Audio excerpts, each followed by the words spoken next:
Waalaikumsalam warahmatullahi wabarakatuh.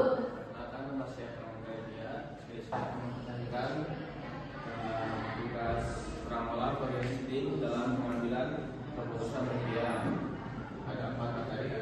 Yang pertama ada metode analisis dan motif proses. Yang kedua ada metode eksperimental survei. Yang ketiga ada evaluasi hasil ramalan. Yang keempat dan terakhir ada penerapan proyeksi dalam perencanaan, produksi dan pemasaran. Yang pertama ada analisis atau analisis tren. Analisis adalah metode ramalan yang digunakan untuk melihat pola atau arah perkembangan data dari waktu ke waktu. Metode ini membantu perusahaan memprediksi kondisi di masa depan berdasarkan kecenderungan yang terjadi pada aliran historis. Dan itu ada tujuan pertama adalah mengetahui apakah data cenderung naik, turun atau stabil. Yang kedua ada membantu perusahaan dalam mengambil keputusan yang lebih tepat. Kelebihannya itu yang pertama ada mudah dipahami dan diterapkan. Yang kedua untuk data yang memiliki pola tren yang jelas. Tadi ada kekurangan, pertama ada kurang akurat jika terjadi perubahan pasar yang tiba-tiba. Selanjutnya tadi tidak memperhitungkan faktor musiman atau kejadian khusus. Selanjutnya ada working average rata-rata berat. Working average adalah metode peramalan yang menghitung rata-rata dari sejumlah data pada periode tertentu untuk mengurangi fluktuasi data dan menunjukkan pola yang jelas. Contohnya penjualan 3 bulan terakhir Januari ada 100 unit, Februari 120 unit, Maret 140 unit. Working average 3 bulan, maka penjualan produk berikutnya adalah 120 unit. 120 itu dari 100 tambah 120 ditambah 140 dibagi 3, jadi hasilnya 120. Nah, selanjutnya ada metode eksperimental atau penting. Eksperimental nanti adalah metode penambahan yang menggunakan data masa lalu dengan memberikan bobot yang lebih besar pada data terbaru dan bobot yang lebih kecil pada data yang lebih lama. Karena itu metode ini lebih cepat menyesuaikan diri terhadap perubahan dibandingkan metode APS. Tujuannya memperkirakan nilai atau kondisi di masa depan berdasarkan data historis. Selanjutnya ada membantu perusahaan dalam perencanaan produksi, penjualan dan persediaan barang. Yang selanjutnya ada evaluasi akurasi hasil peramalan. Evaluasi akurasi hasil peramalan adalah proses untuk mengukur seberapa dekat hasil ramalan dengan data aktual yang benar-benar terjadi. Evaluasi ini penting karena membantu perusahaan mengetahui apakah metode peramalan yang digunakan sudah cukup akurat untuk dijadikan dasar pengambilan keputusan.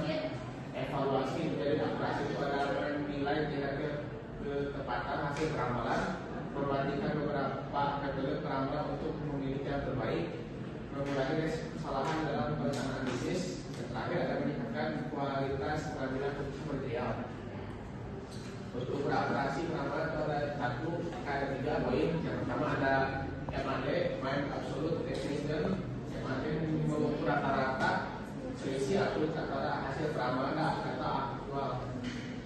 Kelebihannya mudah dihitung dan dipahami, menunjukkan besar kesalahan data peramalan. Poin kedua ada MSE, Mean Squared Error. MSE menghitung data kuadrat dari kesalahan peramalan. Kelebihannya itu memberikan peneliti lebih besar pada kesalahan yang besar, sering digunakan dalam analisis statistik. Yang terakhir ada MAP, Mean Absolute Persistence Error.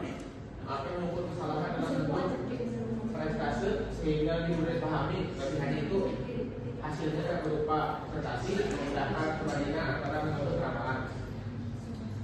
Selanjutnya ada penerapan forecasting dalam produksi dan pemasaran. Forecasting peramalan adalah proses memperkirakan kondisi atau kebutuhan di masa depan berdasarkan data historis dan informasi yang tersedia saat ini. Dalam dunia bisnis, forecasting sangat penting untuk membantu perusahaan merencanakan kegiatan produksi dan pemasaran secara lebih efektif. Selanjutnya, penerapan forecasting dalam perencanaan produksi. Dalam bidang produksi, forecasting digunakan untuk memperkirakan jumlah permintaan produk di masa depan sehingga perusahaan dapat menentukan jumlah produksi yang tepat. Manfaat forecasting dalam produksi itu ada 5 poin. Menentukan jumlah barang yang harus produksi, menghindari kelebihan atau kekurangan stok, membantu perencanaan kebutuhan harga buk, mengatur penggunaan tenaga kerja dan mesin produksi. Yang terakhir adalah mengurangi biaya penyimpanan dan biaya produksi. Selanjutnya, beberapa profesi dalam bidang permasalahan progresi digunakan untuk memperkirakan penjualan, memperkirakan permasalahan masa depan sehingga strategi permasalahan dapat disusun dengan lebih tepat. Manfaat progresi dalam masa juga ada 5: memperkirakan jumlah penjualan yang akan dicapai, menentukan target penjualan yang realistis, membantu penyusunan anggaran pemasaran, menentukan waktu yang tepat untuk promosi, mengidentifikasi tren dan kebutuhan konsumen.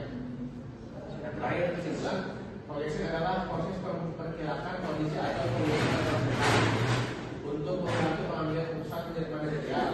Metode yang sering digunakan yaitu trend analysis, scoping, average, dan eksploital. Penting agar hasil peramalan dapat dipercaya perlu dilakukan evaluasi akurasi. Proyeksi ini sangat bermanfaat dalam perencanaan produksi dan pemasaran akan membantu perusahaan menentukan jumlah produksi, mengelola persediaan, memperkirakan penjualan, dan menyusun strategi bisnis yang lebih efektif. Dengan peramalan yang tepat, perusahaan dapat meningkatkan efisiensi dan mengurangi risiko dalam menjalankan usahanya. Mungkin sekian. Apakah ada yang bertanya atau ditanyakan? Baik. Sendiri namanya siapa? Perkenalkan, saya Nabila. Mau bertanya apa yang dimaksud dengan moving average? Baik, langsung saja saya jawab. Moving average adalah metode peramalan yang menghitung rata-rata dalam data dalam beberapa periode terakhir untuk memperkirakan nilai pada periode berikutnya. Mungkin itu aja jawabannya. Apakah sudah cukup? Nabila? Ya cukup cepat ya. Baik, ada lagi yang ingin bertanya? Saya perkenalkan, saya Alvina. Pertanyaannya, apa yang dimaksud dengan exfoliating smoothing? Baik, langsung saja saya jawab. Exponential smoothing adalah metode peramalan yang memberikan bobot lebih besar pada data tertentu sehingga hasil peramalan lebih eksplosif terhadap seluruh perpakan. Mungkin sekian. Apakah kurang? Cukup. Baik, terima kasih. Mungkin ini saja presentasi dari saya. Bila ada yang kurang, maaf. Bila kita saya, wassalamualaikum warahmatullahi wabarakatuh. Waalaikumsalam warahmatullahi wabarakatuh. Ya, Nur.